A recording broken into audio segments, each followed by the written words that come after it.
What's up? Welcome to SI Now Live. I'm Amy Campbell, joined by Robin Lundberg. And today is our Olympic preview special. Yes, the Winter Olympics are already underway in South Korea. The opening ceremonies aren't until tomorrow, but a USA mixed doubles curling team already beat a team of Olympic athletes from Russia, the brother-sister duo of Becca and Matt Hamilton, getting things started with a win. The official opening ceremonies are tomorrow morning at 6 a.m., but won't air until 8 p.m. on television, highlighting how the time difference will impact consumption, as all events will air live digitally, but many of the primetime telecasts will be tape-delayed presentations. So do you think because of that, Robin, more people are going to live stream it, or are they going to watch it on primetime? It's an interesting thing to think about. Yeah, it's an interesting case study on who the fans of the Olympics are and the intersection between general sports fans and Olympics fans, because I think there are a lot of people who aren't dialed into, basketball and football and the sports that we're following every day, who do watch the Olympics. And then, of course, there are sports fans who are into the Olympics as well.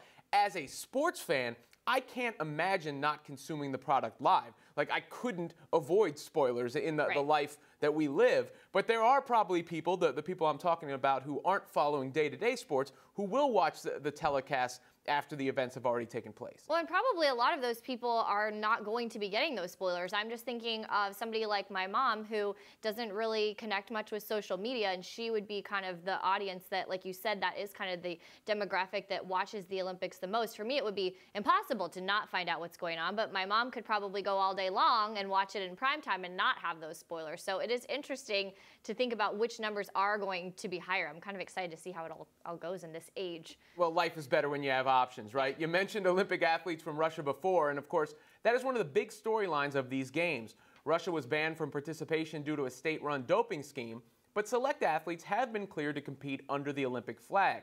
According to NBCOlympics.com, more than 200 Russian athletes are set to compete, with 47 currently appealing to gain admission.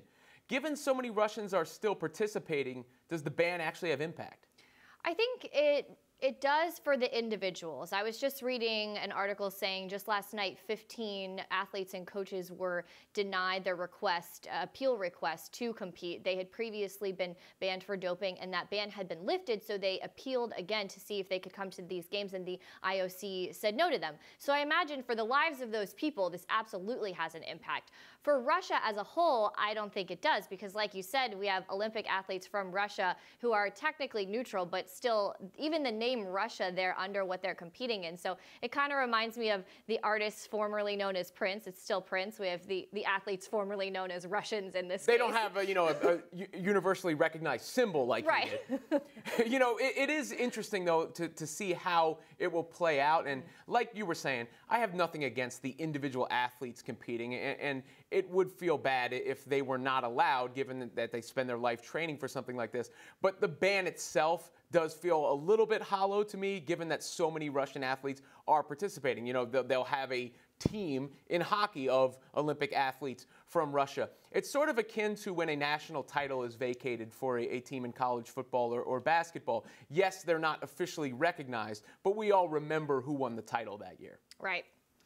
This is South Korea's second time hosting the Olympics. They're in Pyeongchang. The first time they hosted it, North Korea refused to attend. Things are much different this time around, as North Korea and South Korea will march together in the opening ceremonies and will be competing together with a joint team for women's ice hockey. Robin, what do you think about these two countries having some solidarity here during this very tense political climate? Well, I think it's great. I mean, when you think of the Olympics, the first thought that might come to my mind is unity and countries coming together, and then people from other countries appreciating the athletes from the countries that they do not live in, and the storylines. I mean, that's the origin history of the Olympics in many ways, right? And I'll be quite honest, I mean, we live in a very scary political climate at this time. Proximity-wise, Kim Jong-un in North Korea being with South Korea is going to be the prominent storyline there. But as far as focusing on the Olympics itself, I think it's a great thing and could be a good example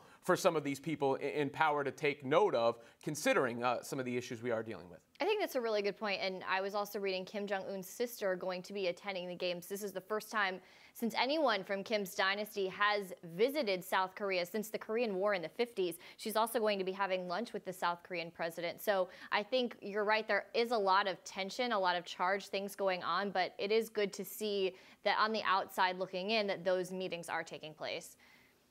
And now for one of my favorite stories heading into the games. For the first time in history, Africa has a bobsled team. A Nigerian women's bobsled team will compete at the games, the first time Nigeria has ever been represented at the Winter Olympics. That's pretty cool.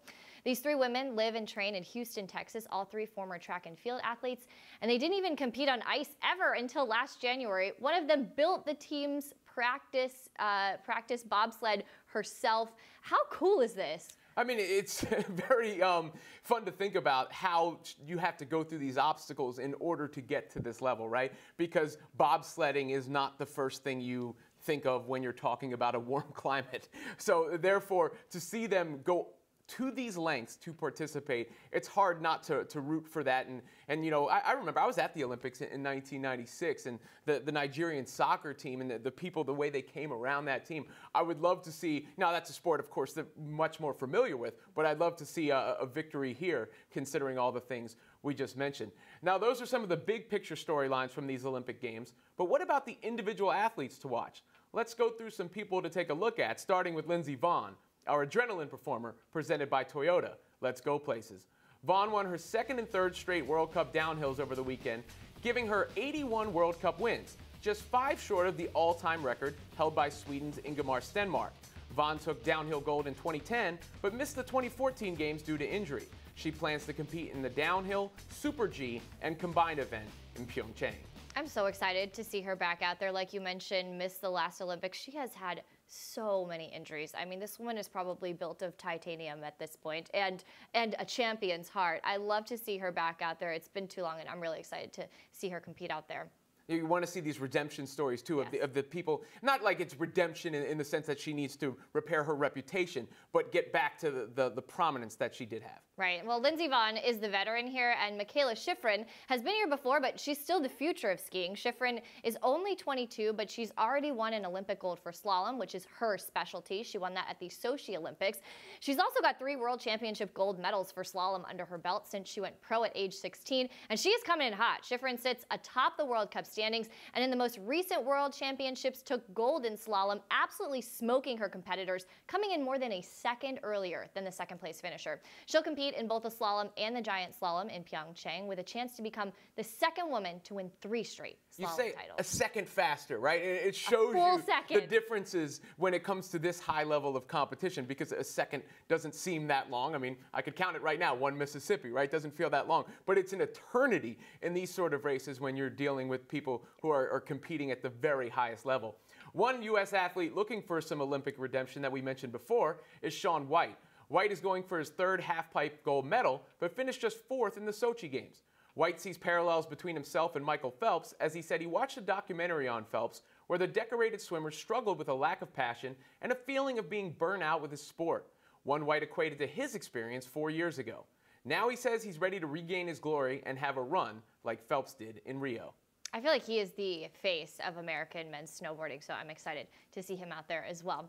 An American skating prodigy, Nathan Chen, should put on an absolute show in Pyeongchang. He's just 18 years old and is making his Olympic debut. The Salt Lake City native is the youngest of 5 children born to Chinese immigrants, and when he was a kid, his family couldn't even afford to buy him skates, so he had to use his older sisters.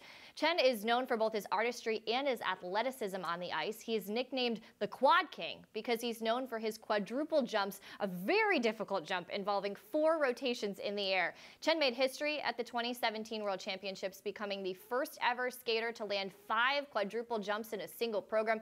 He also took the crown in last month's World Championship and comes into the Winter Games undefeated in his pro career. And if Chen skates a clean program, he will be tough to beat and absolutely incredible to watch. Not only quadruple jumps, I'm sure your quadriceps muscle must be very strong Double in order entendre. to compete in that event. I like it. Our next athlete to watch is American snowboarding phenom Chloe Kim, who is just 17.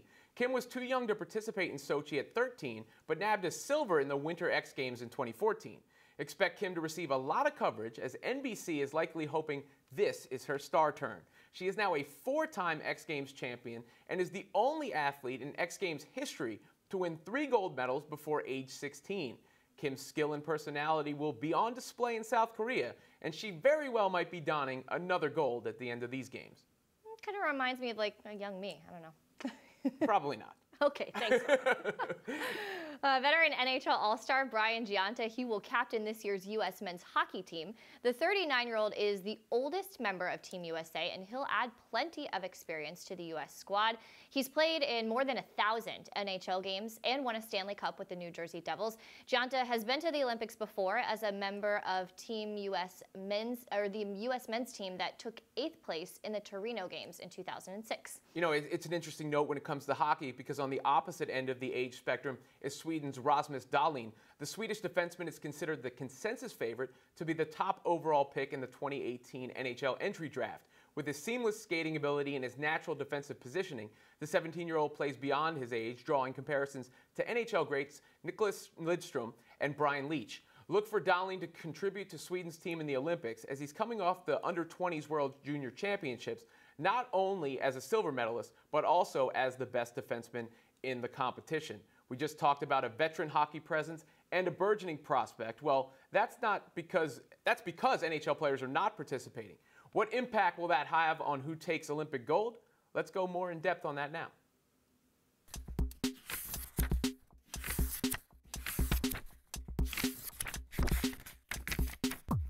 I'm here now with our own Alex Pruitt, who is covering Olympic hockey for us. Now, this is the first time the NHL players haven't been there in about 20 years. Which country, Alex, do you think benefits and which is hurt the most from the lack of NHL involvement?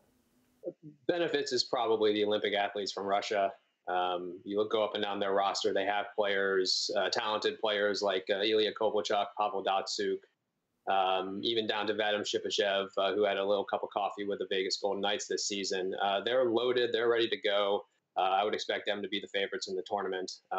Hurts the most, you can make a reasonable case for the United States. If they were able to send NHL players, you would see young faces like Jack Eichel, like Austin Matthews, and 3 of the top 12 scorers in the NHL right now, and Phil Kessel, Johnny Gaudreau, and Blake Wheeler, the Winnipeg captain. And there was a reasonable case to make that the U.S. could challenge Canada for a gold medal, or Sweden, if they send NHL players. But alas, we'll have to look forward to 2022 in Beijing for that. Now, you mentioned Russia as the favorite overall. Is hockey the sport where it's going to stand out the most, that they were banned, but they'll still be fielding a team of Olympic athletes from Russia under the Olympic flag? Stand out the most, I'm not sure. No men's hockey players were necessarily implicated in the state-run doping scandal, as you mentioned. That's, as we know, lasted from 2011 to 2015. At the same time, it's certainly the most high-profile sport. It's the favorite sport of Vladimir Putin. And as we know, I mean, Russia has in the past tried to, achieve athletic glory, especially on an international stage, as a method of propaganda, as a method of propping itself up as a world power. And certainly this is a great opportunity for it to medal and to atone for a 5th place finish in Sochi on home soil. You mentioned the U.S. could be hurt. What should fans be looking for from this squad as far as promising stuff for the future? Or could they possibly hope for another 1980 type of result? Yeah, you probably have to hope for that. I'm not sure any of the groundwork laid in Korea is going to help, especially if NHL players go to Beijing in 2022, 4 years down the road. But this is the Olympics, right? We learn all the time about new people, about new stories, people we might not have heard of. I think there's a lot of names that maybe even the average hockey fan doesn't know. But at the same time, Captain Brian Gionta was on the 2006 team in Turin. He has 1,000 NHL games under his belt. You have familiar names like Bobby Sanguinetti, a former first-round pick, James Wisniewski, who's played over 500 games as a defenseman in the NHL, and then on down the line. Jordan Greenway, for instance, a college player at Boston University, will become the first African-American, men or women, to play for Team USA at the Olympics in hockey. Chris Bourque, for instance, the son of a Hall of Fame defenseman, Ray Bourque, who's one of the best players in AHL history in the minors, but hasn't quite gotten that chance to leap into the NHL, or hasn't quite stuck when he's had that chance. So up and down the roster, you're going to see names that maybe you've heard. You say to yourself, okay, I remember that guy from that draft, or I remember that guy when he played for my favorite team. Whatever happened to him? Well, now he's suiting up for the red, white, and blue. Speaking of names people might want to be familiar with, what about 17-year-old Rasmus Dahlin of Team Sweden? He's expected to be the #1 pick in the NHL draft. What will people see from this highly touted defenseman that warrants that sort of selection? Oh yeah, and it's not even really close. I think he's the consensus number one overall right now, regardless of what team finishes there in the lottery. You're going to see a big 6'2" and growing puck moving defenseman with great creativity, a great IQ in the offensive zone, and sound defensive play in his own end. This kid certainly seems like the real deal and a franchise changer as much as you can have one in hockey when you take him first overall. Is there any other storyline we might have missed that you're particularly keen to or think people should be watching out for? Yeah, as a half Korean, I'm going to say the South Korean team. They're led by Coach Jim Peck, who won a Stanley Cup with Pittsburgh, and Richard Park, a former power forward in the NHL.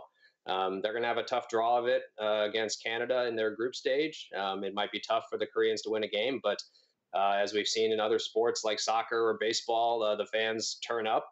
They turn up in droves with their drums and their thunder sticks, and I'm sure on home soil it's going to be a wild time. Alex, appreciate it, man. Enjoy the games. Thank you.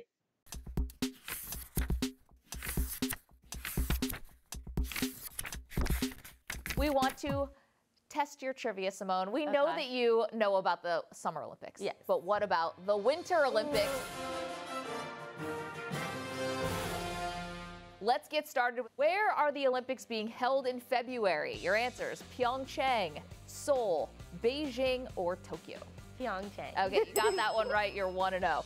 Which country has won the most Winter Olympic medals? Is it the United States, Canada, Norway, or Germany?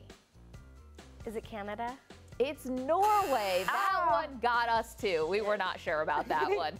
Where were the first Winter Olympic Games held? Was it Torino, Italy? Was it St. Moritz, Switzerland? Vancouver, Canada? Or Chamonix, France? What year was this? I don't know what year it was. I don't have enough information. Is it France? 1928, I'm being told by our producers. Oh my goodness. Did you say France?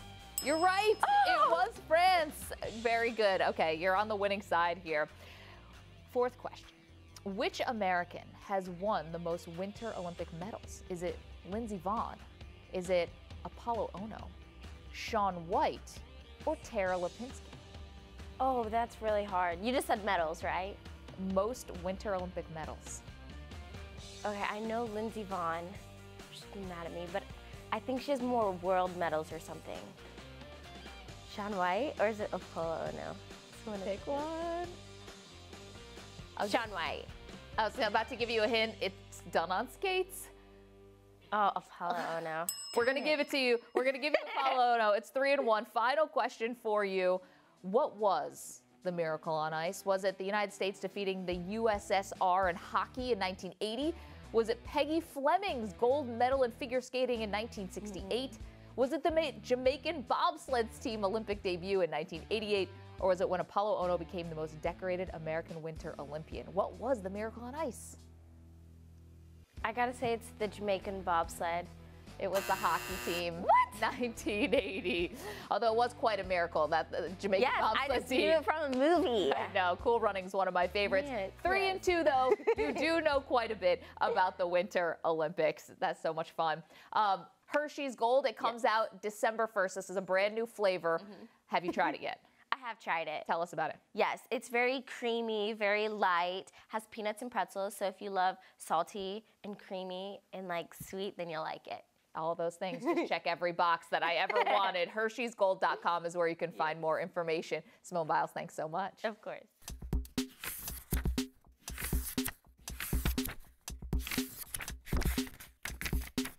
All the way from South Korea, we're joined now by Alice Park covering figure skating for us at the Winter Olympics.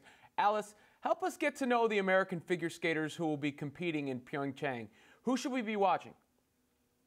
Well, I think right off the bat, in the men's competition, all eyes are going to be on Nathan Chen, of course. Known as the Quad King, he's the first man to land 5 quadruple jumps in a single program.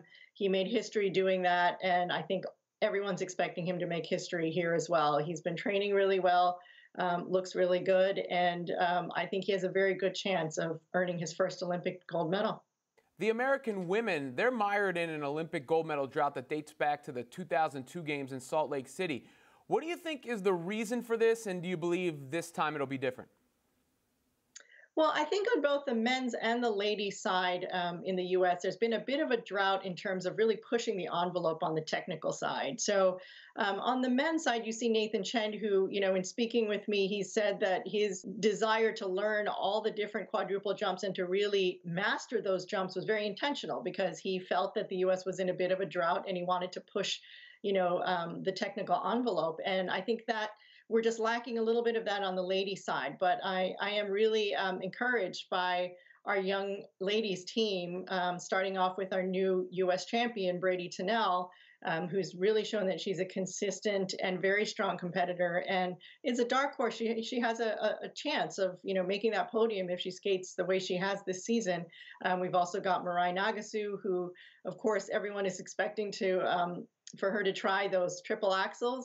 So we'll see that, and we look forward to seeing that ladies team kind of push the envelope the way Nathan has on the men's side. Back to the men's side, Evgeny Plashenko recently told the Associated Press that this is going to be the most interesting Olympics in history for figure skating. Why do you think he'd say that? I think in so many of the disciplines, first of all, with the men, of course, with Nathan Chen and his very strong competitor and rival from Japan, Yuzuru Hanyu, who is the reigning Olympic champion coming into this.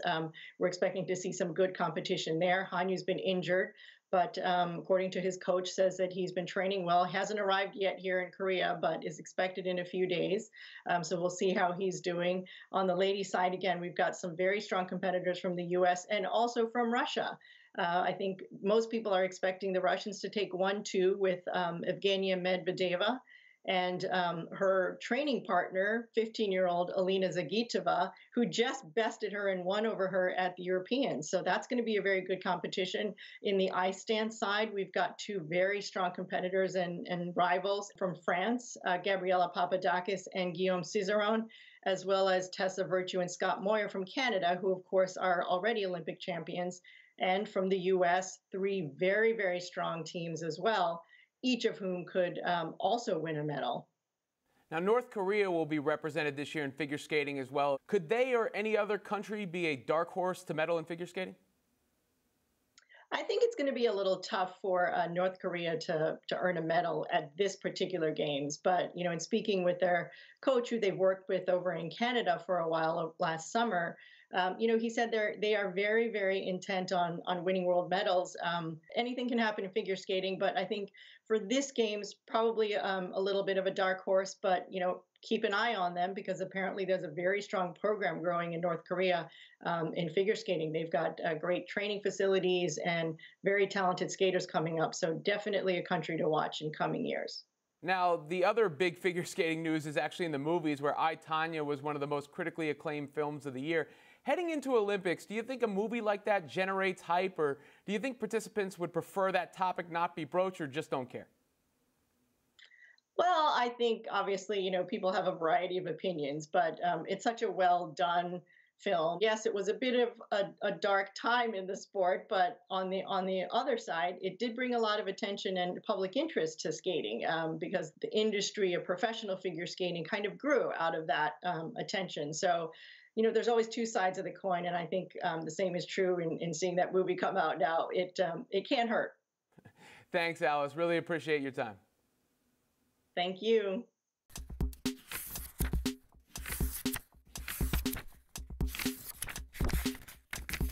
Well, the Winter Olympics are upon us, and Amy, in addition to the sports we know and love, they'll be trying something new this year, snow volleyball. So in the spirit of that, we thought we'd come up with some new sports, combinations of sports, or just general zany activities for them to give a try. This is our chance to dream big.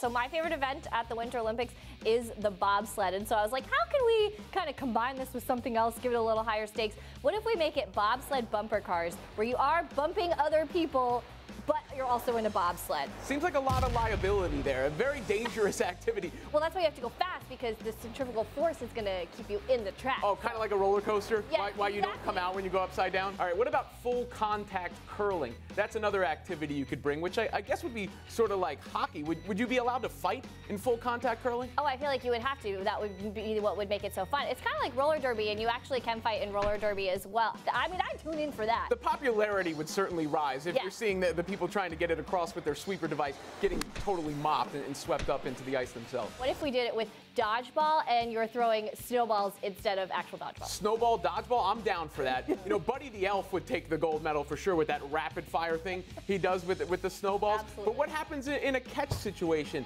You know, if the ball explodes, they'd have to figure out the rules there. Perhaps they could consult the NFL or something. Another one would be skeleton biathlon, which is some straight up action hero stuff, to be shooting a gun while you're coming down the ice at that sort of speed. Oh yeah, this reminds me of something I've seen on that show Top Shot. I don't know if you ever watched it. It's like an extreme shooting competition where they do all these crazy things. Oh my goodness, this would be so fun. Very dangerous though, very dangerous. But a lot of these things that we're talking about are pretty dangerous. You can't train your whole life to get to these Olympic sports because your life expectancy would drop if you were participating in these sports. Very few make it, but not for the reason that you think. All right, so let's tune into a more peaceful one, something that I actually think they could actually do. Synchronized ski jumping. You've got two guys or women going up the ramps and doing their beautiful floaty ski tricks, but they have to do it perfectly in sync. Kind of like the diving in the summer. I'm down with this. I mean, you know, two skiers hitting the dab 40 feet in the air, doing the Dougie. It'd be very beautiful, right? I mean, very picturesque if they could synchronize it. A quiet winter day, the snow is falling, a beautiful synchronized ski jump. I'm into it.